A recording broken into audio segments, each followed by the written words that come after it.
Hello everyone, Lady De Winter here, and again we are working on our table runner that we started in a previous video. So now I have it done, the length I need it. I could have kept going. Until I got to the point where there's almost no more to make. But I needed it this length. This is the length I wanted it. Now, because I want a little bit more green in it, I'm going to go ahead and put a little half double edge stitch on it. And I'll show you what I mean by that. Okay, here we go. We have to kind of get it under us and get it to the right area. Oh, this yarn is sticking to my hands. Okay, now let me zoom in the camera a little bit. Now, as you remember, we put our yarn on our needle, like with our slip stitch. And now we're going to go in this hole before this little pointy one right here. See the little pointy guy? We're going to go in this hole right next to him. And we're going to do a half double or a single crochet in this.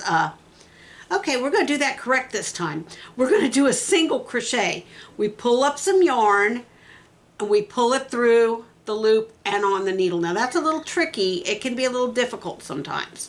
So, and then we're going to go 2 stitches up from there. Okay, now instead of working in the holes this time, I'm going to work in each individual stitch, and I'll show you what I mean. I'm going to go under this stitch right here, and I'm going to pull it through. Now I've got 3 loops, just like when we make a half double crochet. I have 1, 2, 3 loops on my hook. I'm going to wrap again and pull through all 3 loops. That is a half double crochet. Here we go again. I'm going to wrap my needle, put it under the stitch. I like to go under the stitch. Pull it through. I have 1, 2, 3 loops. Wrap again and pull through all 3 loops. Wrap your needle, go through the stitch, 3 loops, pull through all 3 loops. Now I find it easier if I twist my needle just a little bit to do this.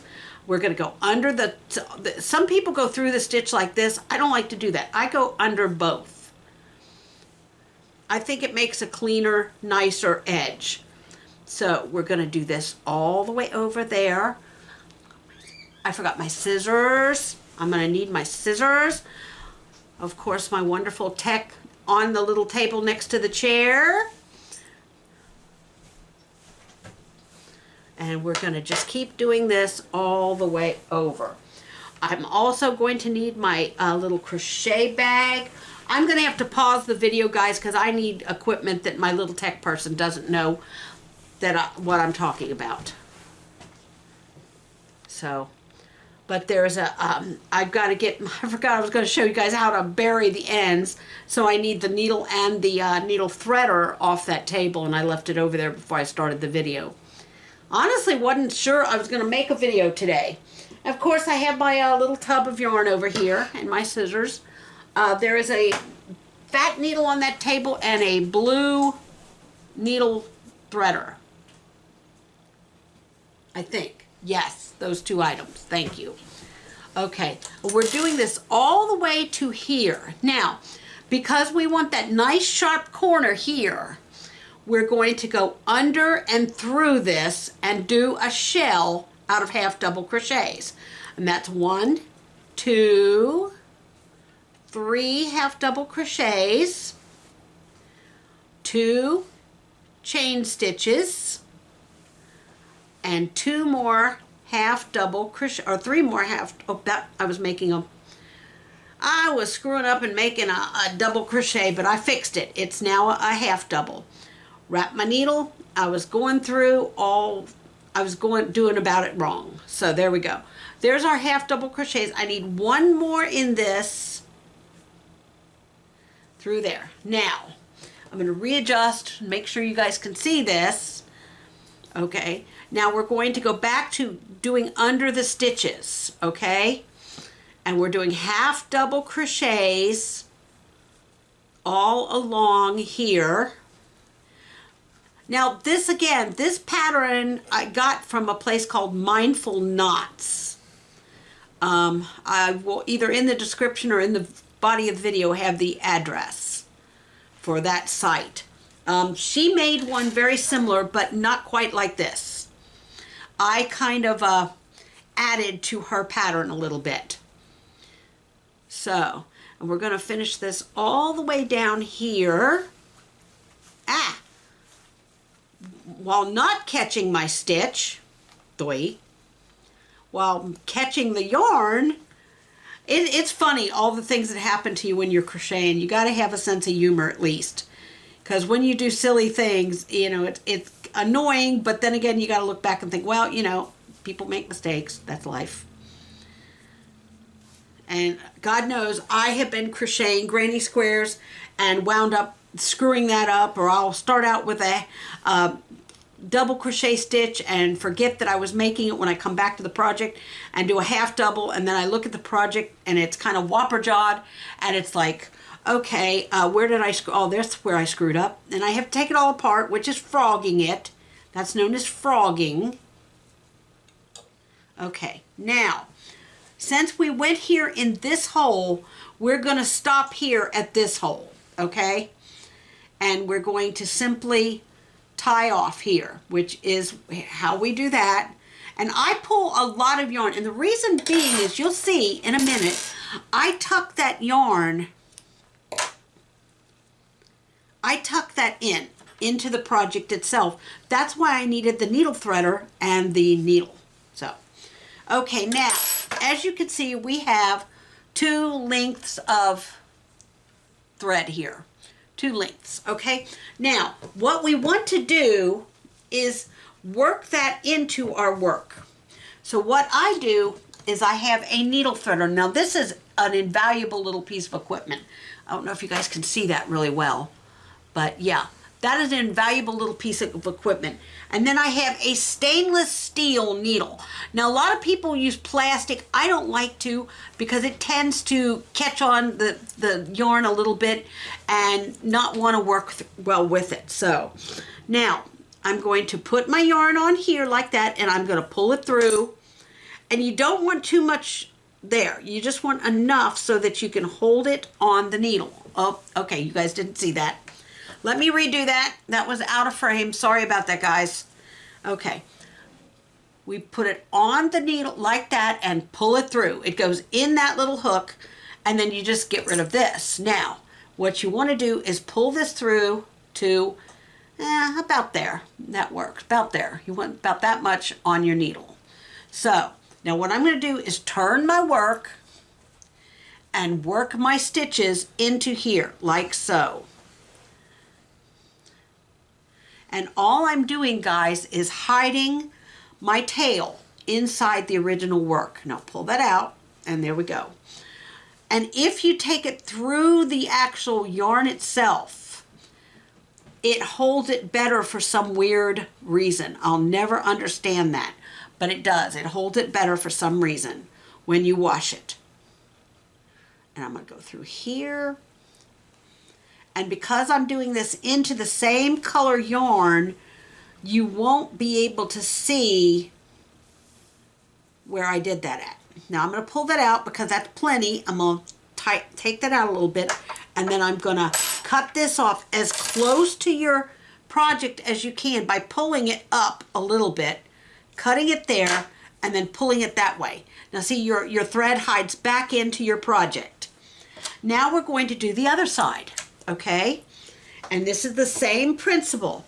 We're going to take our yarn, we put our needle through our little hook thing through the eye of the needle like that, and then we're going to put our yarn on it, pull the yarn through,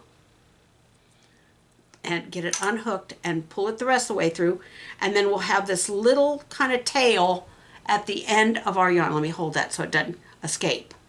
See? That little tail there at the end of our yarn. Okay, so now I'm going to flip my project, and I'm going to sew this through this part of the project. And the whole idea behind this is hiding this yarn. Don't be alarmed if your thread comes off your needle. Just rethread. It's no life-threatening situation there. And I'm just going to hide my work in here to a degree, as far as I can. Pull it out so it's not all whopper jawed and weird looking. Okay, let's get that through there. And through there. And there we go. Now, I am going to take this and I am going to try to get it off the needle. Sometimes it's a little bit tough. There you go. Now pull it out. Now, I'm going to yarn a little bit taut, so it's kind of weird gumpy like that. And then I'm going to cut it off, and then I'm going to pull it so it's nice like that. There you go. That is the edging to my table runner. Now I'm going to do this on the other side, and we will come back when the entire table runner is finished. And we are back, and I finished the edging for the table runner on the last edge.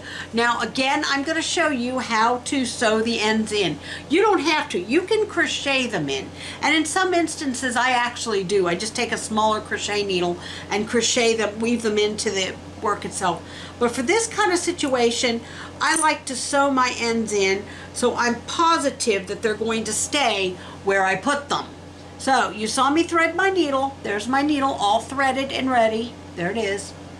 Okay, with a little bit of a tail coming out of the needle itself so I can hold on to it. Otherwise, you just pull the thread right back out of the needle again. You got to rethread, which is bothersome. Okay, so I'm going to insert it into some of my stitches and go here like this.